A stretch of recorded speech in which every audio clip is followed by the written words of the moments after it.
Bonjour à tous et bienvenue dans ce nouvel épisode EDB World. Aujourd'hui, on va parler de mon avis sur MacRides. Allez, c'est parti.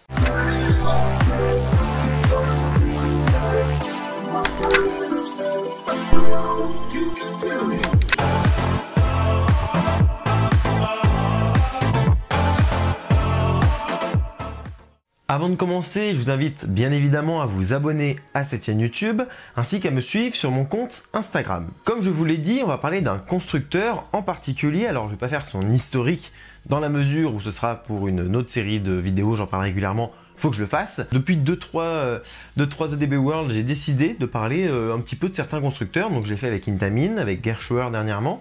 Et là, du coup, je me suis dit pourquoi pas parler de MacRides parce que c'est aussi un constructeur qui a pas mal, en tout cas mon avis à son sujet a pas mal évolué. Donc je me suis dit que c'était une bonne idée d'en parler également. Et c'est ce qu'on va faire tout de suite. Pour ceux qui ne le sauraient pas, MacRides est étroitement lié à Europa Park. Donc il prend place en Allemagne, enfin la société prend place en Allemagne. Et en fait, c'est la même famille qui a donc créé la société MacRides, puis qui a créé le parc Europa Park, qui sert donc de vitrine à MacRides. C'est-à-dire que quand le constructeur va créer une attraction ou alors va vouloir vendre davantage un modèle en particulier, ils vont s'amuser à le mettre à Europa Park. C'est pas toujours le cas, mais ça arrive régulièrement. On a plein d'exemples, on va en parler un peu après. Mais c'est vrai que du coup, ça sert de catalogue à ciel ouvert. Vous êtes un exploitant de parc d'attraction et vous cherchez donc une attraction de ce constructeur-là. Vous venez directement en Allemagne, vous logez dans l'un des hôtels du parc parce que c'est un immense resort et vous avez donc la joie de pouvoir tester chaque attraction, chaque roller coaster en général ou quelques autres attractions type Dark Ride, etc. avec généralement les gérants de la société, voire même les gérants d'Europa Park, et de pouvoir découvrir un petit peu ce que vous pouvez acheter. Quoi qu'il en soit, mon avis sur ce constructeur est plutôt bon dans l'ensemble, mais c'est vrai qu'il a un peu fluctué selon les attractions que j'ai pu tester de ce constructeur, justement.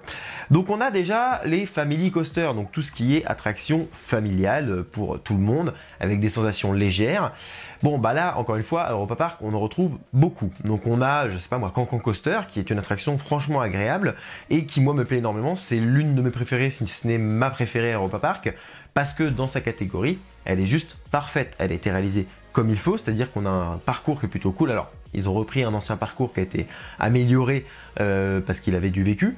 Mais en dehors de ça, c'est quand même une attraction fort sympathique. Il y a de la musique embarquée, on a une technologie de dingue, on a des décors très simples mais qui pour moi font le taf, des petites lumières à droite à gauche. Enfin, franchement, c'est cool. Et c'est une attraction qui à mon sens, représente le mieux ce type de family coaster en intérieur. Et franchement, c'est une superbe attraction. Après, évidemment, on a pas mal d'autres family coasters. On a truc qui est un peu entre les deux, Euromir, c'est un spinning coaster, donc un truc qui va tourner sur lui-même et faire des chutes, et qui reste relativement accessible pour la famille. Là, on a donc Euromir à Europa Park, mais on a aussi Dwelverwind, je vous mets le nom à côté parce que c'est imprononçable, à Toverland, et le clone de cette attraction, Opal, qui se nomme Twist. Donc voilà, ce sont des attractions sympas, c'est pas révolutionnaire, mais c'est fun à faire. Alors Euromir reste très violent, et parce qu'il est un peu vieilli, et j'espère qu'ils le referont dans les années à venir. Mais en tout cas voilà, c'est une attraction sympa. Encore une fois, c'est familial, mais ça change un petit peu de ce qu'on a pu voir chez d'autres constructeurs, donc déjà ça me plaisait. Ensuite on a alors les Powered Coaster, ou Powered Coaster,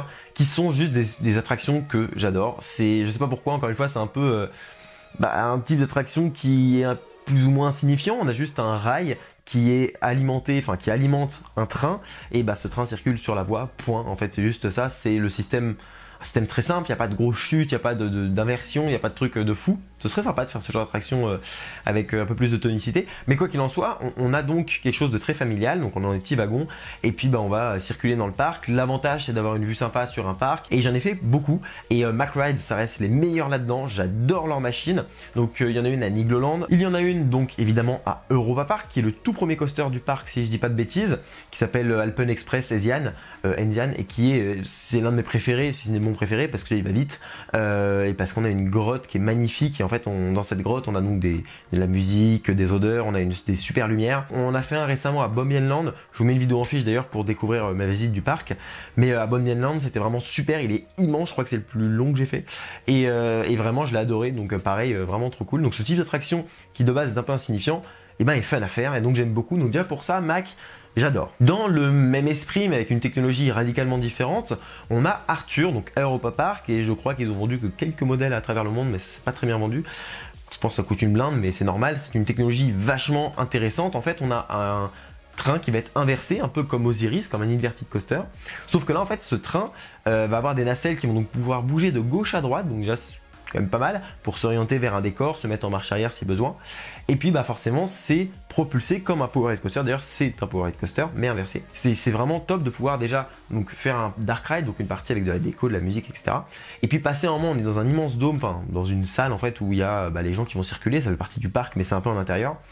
Et ben en fait à cet endroit là on va circuler, on va faire un espèce de tour au-dessus du vide dans une salle et je trouve ça magnifique déjà. Et ensuite après on a une petite interaction avec un décor, on appuie sur un bouton et on sort du bâtiment.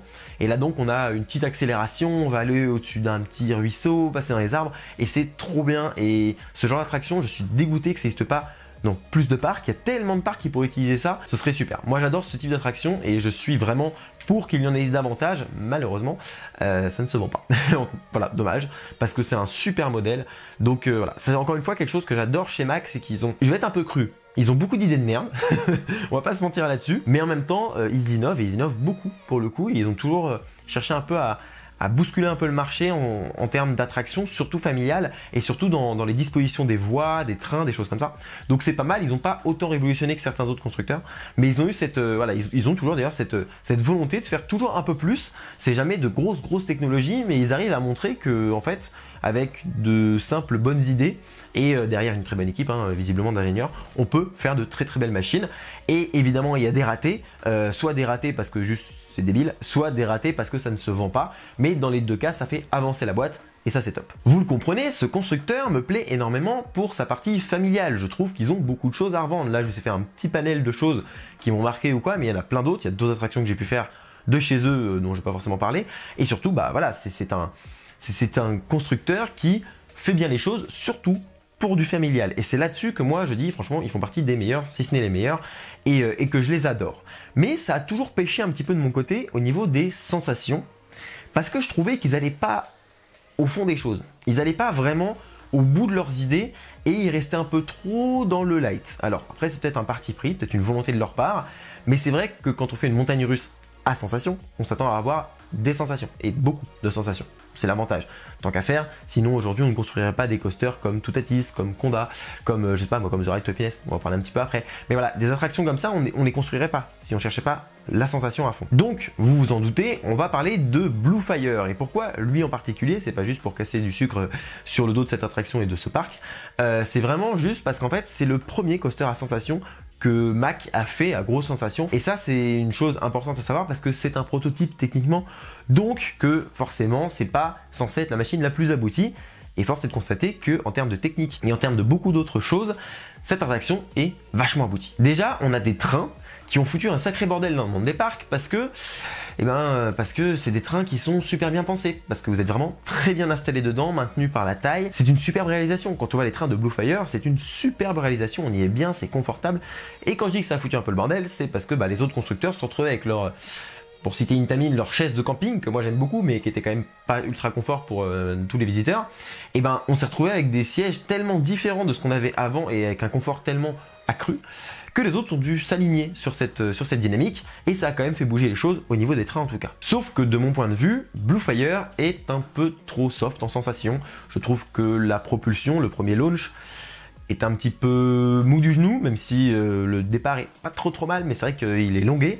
On a cette première figure qui est très lente à son sommet, alors c'est cool parce qu'on a une très belle vue, mais c'est vrai que du coup ça casse un peu la dynamique. Le looping qui suit, c'est pareil, on perd un peu de vitesse dans l'inversion, après il y a le côté inversion, donc c'est quand même positif. Et moi j'aime bien la suite, parce qu'on est un peu plus ras du sol, parce qu'on va aller un peu plus vite. Il y a cette voie de frein qui moi me dérange pas du tout, parce que en fait elle sert à faire fonctionner plusieurs trains sur le parcours, ce qui est une très bonne chose pour augmenter le rendement. Et donc on a la suite qui est pas mal avec plusieurs inversions, dont la Heartline Roll que dont tout le monde parle sur Blue Fire, qui est, on va l'avouer, qui est normal, très sympathique comme inversion. Mais voilà, après on est dans des trains vraiment confort et on a une attraction très lisse, très douce, mais que en termes de sensations, je reste un peu sur ma faim. Toujours, ça a toujours été le cas depuis ma première visite, ça a été le cas. Je sais pas trop pourquoi, en tout cas celle-là, voilà. Après ça reste une bonne attraction, ça c'est pas du tout un débat à avoir, c'est une bonne attraction parce que déjà elle est bien finie, la technologie est dingue, et parce que franchement elle plaît aux visiteurs, elle est cool, elle est sympa, et c'est une très bonne entrée en matière pour les gros coasters, parce qu'on peut se motiver à la faire sans être terrorisé en sortant, donc c'est quand même un bon compromis. Faut dire aussi que le modèle s'est vendu vraiment partout, parce que clairement ça a très bien marché, que c'est une forte inspiration de ce qu'a pu faire Intamin, dans la mesure où, enfin, quand je dis ça, c'est qu'ils vont jouer sur le terrain d'Intamin. Donc c'est un autre constructeur, Intamin. Ils vont jouer sur son terrain pour le concurrencer. Pas forcément, je dis pas qu'il y a de copiage, surtout pas sur Bluefire, parce que clairement, en termes de figure, on est très loin de ce que peut faire Intamin, parce que Intamin était plus tonique pour le coup. Mais voilà, ils allaient sur ce terrain-là. Mais c'est vrai que du coup, il y a beaucoup de dirigeants de parc, de groupes de direction qui se sont dit, ah bah super, on a une attraction qui est là, qui est d'une bonne marque, Mack, qui est fiable, et bah tout ça mis bout à bout, ça fait un coaster clé en main qui est super. Donc ils l'ont pris. Après, ils se sont sûrement dit aussi, ah bah moi j'arrive à monter dedans, je parle d'un directeur ou quoi de parc, j'arrive à monter dedans, donc forcément je vais l'acheter, et donc moi j'en ai un peu moins peur. Donc il y a aussi ces petites choses là qui peuvent jouer, c'est-à-dire qu'un directeur de parc ou un groupe de direction, c'est pas toujours des passionnés, même rarement en général. De plus en plus ça tend à changer, mais à l'époque c'était pas des passionnés, et ça ne l'est toujours pas, hein. Si je prends la Compagnie des Alpes, ne serait-ce que l'ancien directeur d'Astérix, c'était pas vraiment un passionné de parc, loin de là.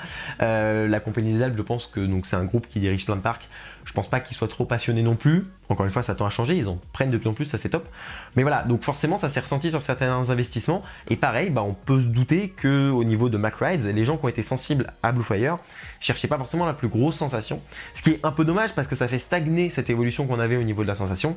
Mais après voilà, ça peut démocratiser le coaster. Bref, c'est quand même c'est un mal pour un bien. Après moi en tant que passionné, et quand je vois cette machine, je reste sur ma faim, mais je prends toujours plaisir à la faire. Et oui, parce que j'ai beau parler régulièrement de ce coaster, parce qu'il y a beaucoup de discussions à ce sujet-là, beaucoup de débats, et plus un sujet va faire du débat, plus moi je vais en parler, parce qu'il va falloir que j'explique pourquoi j'ai cette opinion-là, pourquoi je pense que voilà, je pense telle ou telle chose. Donc en fait, j'en parle davantage, surtout que quand sur les réseaux il y a une prédominance pour dire certaines choses, je vais essayer d'avoir le contre-pied, si le sujet en tout cas je considère qu'il mérite un contre-pied.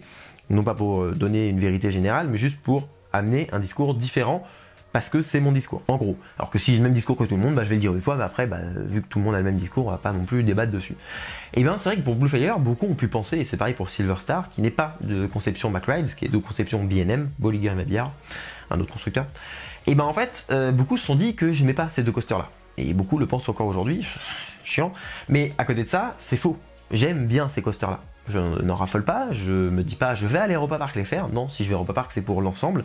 Faire Vodan, un autre coaster qui lui est en bois, faire Cancan Coaster, faire plein de coasters là-bas ou d'attractions en dehors des coasters, genre Piraten et Batavia. Mais pas forcément pour les coasters. C'est-à-dire que Bluefire et Silver Star ne me feront jamais me déplacer à Europa Park, enfin en tout cas pas pour eux seuls. J'y vais pour un ensemble et pour d'autres choses. Ça c'est une première chose. Après le parc est tellement excellent que je vous le conseille quoi qu'il arrive. Ça c'est pas un débat à avoir non plus. Je le précise aussi que j'adore Europa Park. Certains peuvent en douter, hein. Ça c'est plutôt rare.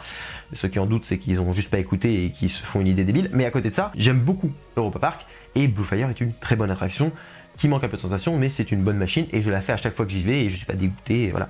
Elle est bien. Elle passe bien et c'est cool. Donc voilà, c'était pour le petit aparté sur Bluefire, mais on a d'autres attractions qui ont été déclinées.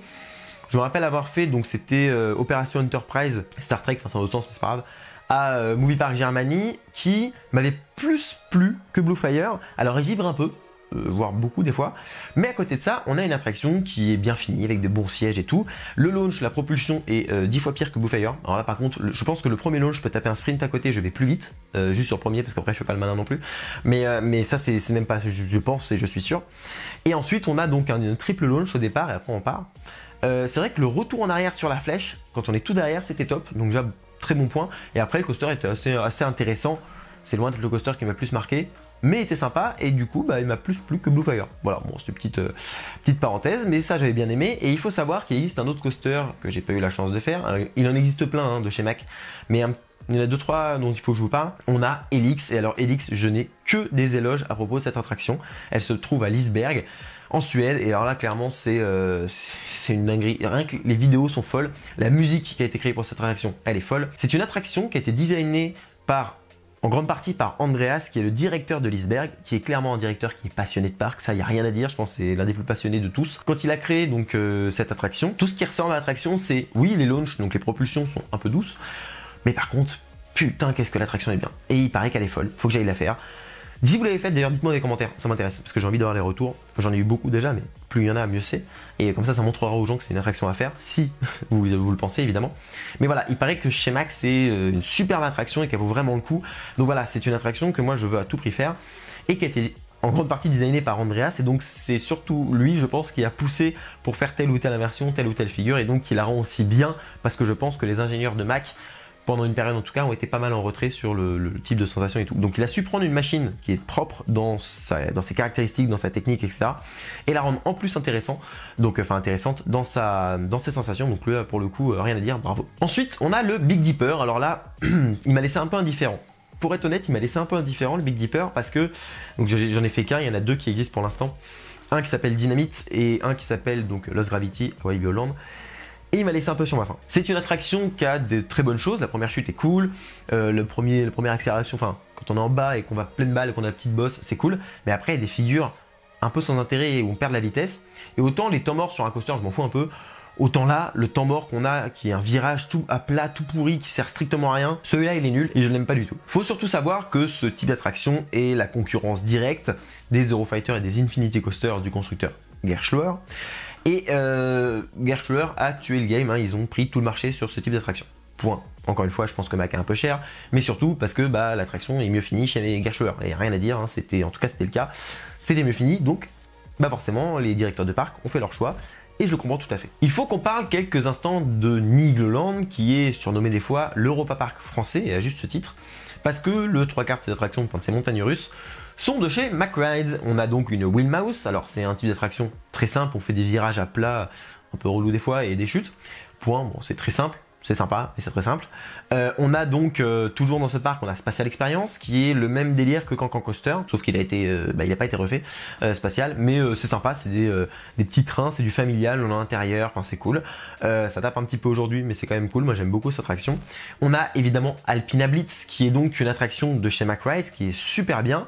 Mais, il y a petit mais, en fait c'est pas le mais pour Nigloland, c'est un mais pour Mack Rides, parce qu'en fait c'est une copie entre guillemets de Piraten, qui je crois est à Jour Summerland, c'est un autre coaster, qui a été créé par Intamin, un autre constructeur, et en fait le directeur de Nigloland à l'époque, il a voulu acheter un coaster comme celui-là, et en fait il a demandé à Intamin, le constructeur, et il a dit vous avez des sièges mieux, parce que vos sièges sont tout pourris.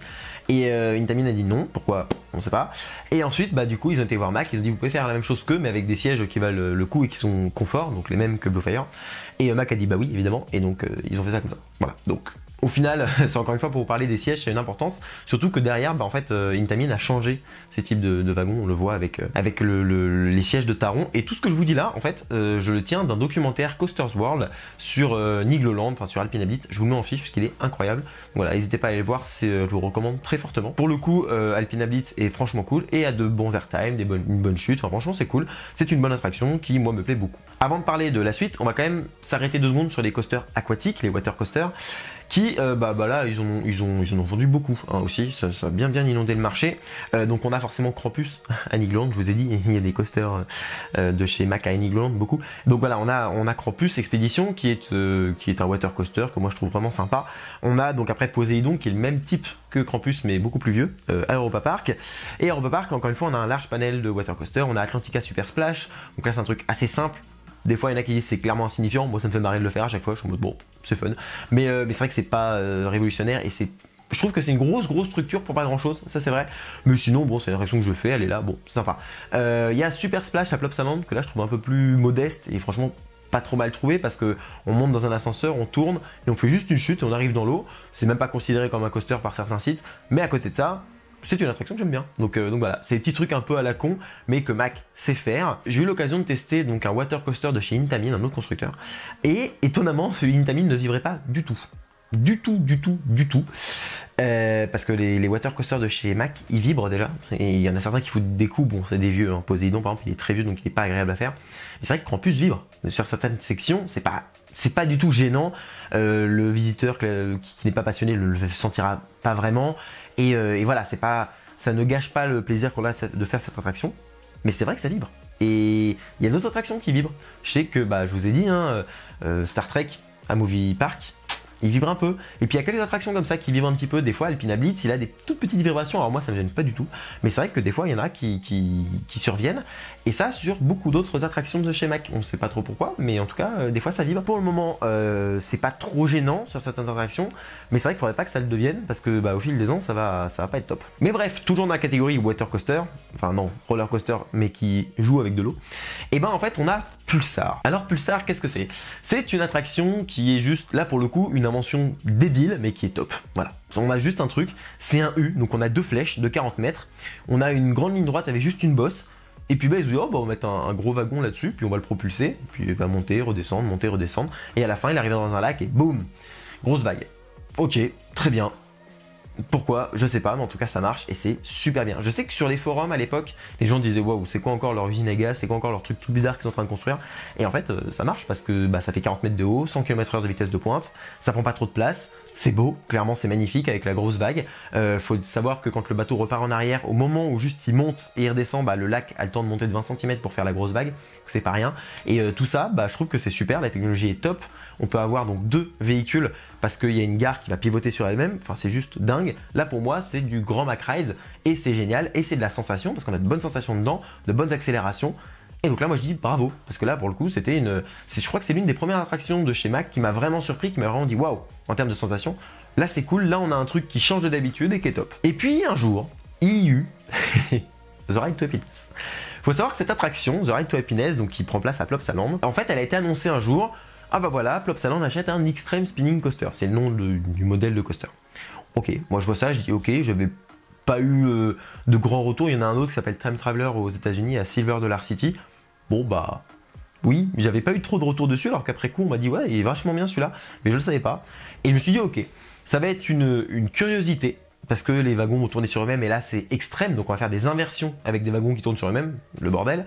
Mais je me suis dit c'est sympa, mais pas non plus incroyable quoi, parce que c'était propulsé et que je sais que les propulsions chez Mack c'est pas leur grand fort, enfin c'est pas là où ils sont les meilleurs, donc je me dis en plus ça tourne, donc ils vont peut-être limiter un peu l'attraction, pas la faire tourner trop vite, donc pas la faire prendre beaucoup de vitesse. Pareil, je me disais les inversions, donc les loopings, les vrilles et tout. Chez Mack c'est des trucs un peu simples, donc est-ce que ça va vraiment marcher avec un train qui tourne? Enfin bref, toutes ces choses là je m'étais dit pas ouf. Mais t'es pas attendu à grand chose. Je voulais à tout prix le faire pour le côté exclusif, parce que c'était un X-Ray Spinning et que je connaissais pas ce modèle, mais à côté de ça, j'étais un peu en retrait. Ensuite, on a eu l'info que ça allait être aimé sur Tomorrowland, donc un festival en Belgique. Bon, là, j'étais très content, et là, pour le coup, ça a fait monter une hype en moi. Je me suis pointé sur le parc, je me suis dit, cool, la hype pour la musique embarquée, parce que pareil, il y a de la musique embarquée, c'est top. Et encore une fois, c'est une très belle exploit, parce que on a donc une attraction où on est donc avec des haut-parleurs et donc de la musique embarquée. Ce qui est quand même fou sur les trucs qui tournent en plus, enfin niveau technologie, c'est top, surtout qu'on a des lap bars, donc on est tenu par le ventre, encore une fois c'est top, les sièges sont incroyables, bref. Je m'assois dedans, je me dis oh super, la première version va être marrante, mais une fois qu'on va être lancé, je m'attendais en fait à être lancé sur le parcours et à attendre de voir ce qui allait arriver. Je me suis dit, voilà, mets la vitesse, fais-nous partir un petit peu et on va voir ce qui va se passer. Et en fait, dès l'instant où il y a la première propulsion, j'ai fait wow, en fait la propulsion elle est un peu intense. D'un coup, on a commencé un peu à tourner et j'ai senti que le système de propulsion, on avait à vendre. Et vraiment qu'il y avait un truc très vénère dedans. On est monté, j'étais en mode waouh, parce qu'on monte à 90 quasiment, enfin on monte vraiment à pic. Donc déjà très bizarre dans des wagons aussi gros et tout. On commence à tourner et là je me dis waouh, ok, il n'y a plus rien qui va, on tourne, il y a de la musique, il y a de la propulsion qui est juste dingue. Et en plus la drop, donc le moment où la musique part vraiment, est pas encore arrivé alors que j'ai déjà eu beaucoup de sensations là. Donc je me suis dit qu'est-ce qui nous attend? Et il y a eu la chute avec la drop dans la musique. Et là la suite des inversions, la deuxième propulsion, l'inversion de fou qui est au-dessus de la zone, qui est complètement dingue, qui est la meilleure que j'ai faite. Et là, je suis arrivé à la fin, je dis ok, c'est incroyable. Et quand je suis en attraction, d'ailleurs, je crois que cette attraction vient de tuer tous les autres coasters que j'ai pu faire. Je le dis, on est dans les freins finaux. Alors après, c'était à chaud, donc je l'ai pas laissé. J'ai préféré reparler de l'attraction plus tard. Je vous mets la vidéo en fiche de ma découverte de cette attraction, qui est juste dingue. Mais vraiment, j'étais sur le cul. Et je me suis dit, comment on a pu passer d'un Blue Fire à ça, parce que oui, Blue Fire est techniquement l'ancêtre. En fait, ils ont fait s'accoupler un Blue Fire avec un Euromir et ça a donné un The Ride to Happiness, grossièrement.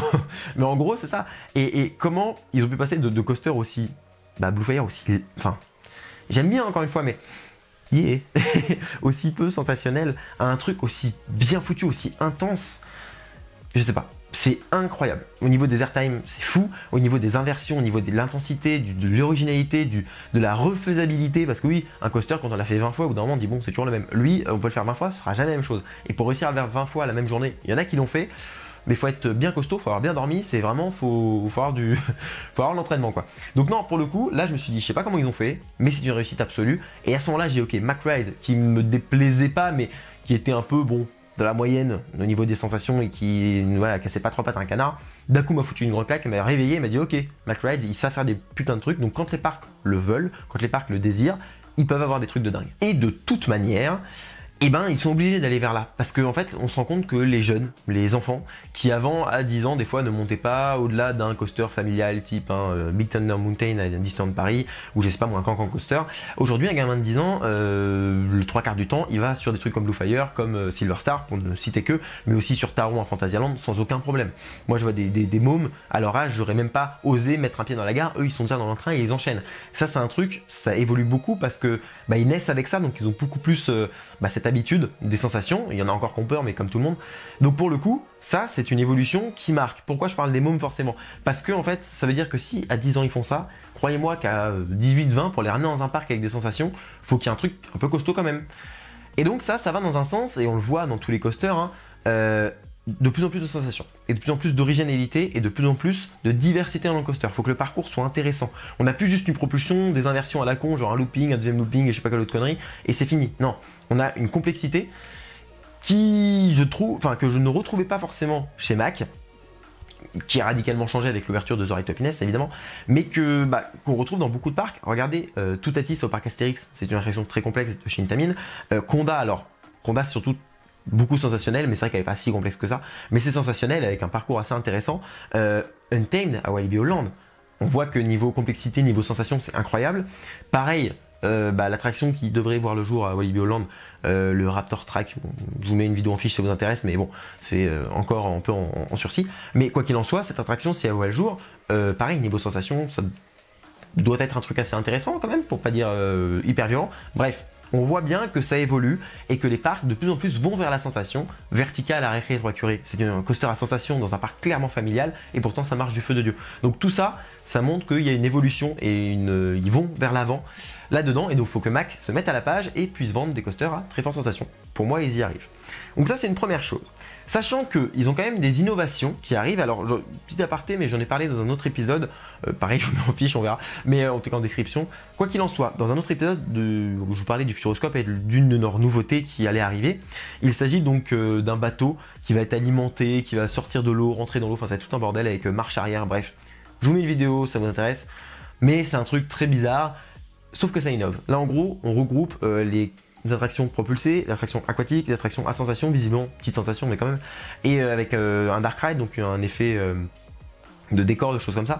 Donc ça s'annonce assez intéressant, et encore une fois, MacRide relève le défi et va proposer une technologie qui s'avère, je pense, qui s'avérera être une grosse usine à gaz, mais qui, si elle fonctionne, sera quelque chose d'assez exceptionnel. Donc encore une fois, c'est à notifier, parce que là, MacRides me surprennent de par leur tendance à aller trop loin dans la technologie et dans les effets qu'ils veulent ajouter à un coaster, mais c'est pour notre plus grand plaisir, donc moi ça me va tout à fait. Et la toute dernière chose, je devais finir par ça, c'est évidemment en fait le Big Dipper d'Europa Park. Et alors là pareil, encore une fois, j'ai fait une vidéo dessus, donc je vais pas tout répéter, mais en gros ils vont ouvrir une attraction qui aura des caractéristiques, il y aura plein d'inversions, elle va être hyper longue, il y aura des propulsions à l'endroit, à la verticale, il y aura des inversions, bref, ça va être un bordel. Et ce sera un Big Dipper, le modèle qui s'est pas hyper bien vendu chez eux, enfin chez MacRides, mais qui devrait changer un peu de type d'attraction et qui se rapproche encore davantage de ce que fait Gerstlauer, encore une fois leur principale concurrence sur ce type de machine, ça c'est un autre débat. Mais à côté de ça, on a une attraction qui s'avérera, je pense, très technologique avec des atouts à ne pas négliger, une très grande complexité et qui devrait nous plaire. Donc ça c'est top. Et donc on voit que MacRides va vers l'avant et ne se contente plus soit de faire des trucs totalement chelous qui marchent moyennement parce que les parcs sont un peu réticents à l'acheter, soit des trucs classiques, on va dire, classiques Blue Fire, etc. mais voilà, qui est un peu soft. C'est vrai que là ils sont en train de trouver un bon équilibre. Continuez, hein, c'est bien qu'ils continuent sur les coasters très familiaux, sur les trucs un peu à la Blue Fire, parce que ça peut plaire à certains parcs, à certains publics, même si c'est quand même une grosse machine à acheter. Et ensuite partir sur les trucs très sensationnels. Moi je les attends avec... alors ils ont aussi fait des méga coasters, j'en ai pas trop parlé, mais de gros coasters où on monte à 50 mètres, on fait une chute à pic. Ils en ont vendu 2-3 je crois. Pareil, j'aimerais bien en voir un Europa Park. Voilà, non, ça m'étonnerait qu'il y en ait un, parce qu'il y a déjà Silver Star, ça ferait un peu doublon.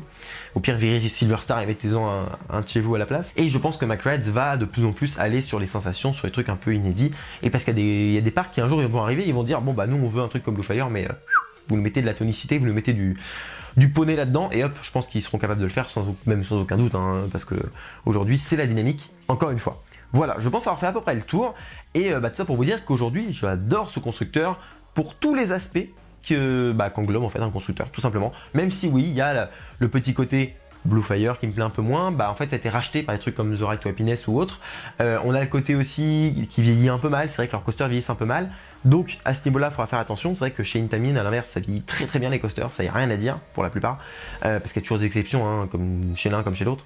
Mais à côté de ça, et voilà, on a ces petites réticences là, mais ça n'enlève rien au constructeur qui est quand même exceptionnel et qui frappe fort, qui est très bon dans ce qu'il fait et qui est assez fiable, qui va toujours innover, qui inonde quand même pas mal le marché, surtout sur les attractions familiales, et qui fait des machines très très cool. Donc non, pour le coup, c'est un très bon constructeur que j'aime bien. Au niveau familial, je l'adore ce constructeur, et au niveau sensation, avec RTH et quelques autres, je sais que ça va aller de mieux en mieux et que je vais le mettre à un même niveau, peut-être pas qu'à Intamin quand même, parce qu'Intamin leur fout une grande claque niveau sensation, mais voilà, qui monte bien, et ça c'est plutôt cool. Voilà, j'attends vos retours en commentaire sur ce constructeur-là, ou sur des attractions en particulier qu'ils ont pu réaliser, hein. Ça m'intéresse de voir un petit peu ce que vous avez comme avis, parce qu'on n'a pas tous les mêmes avis quand même sur les machines, donc ça peut ouvrir des débats.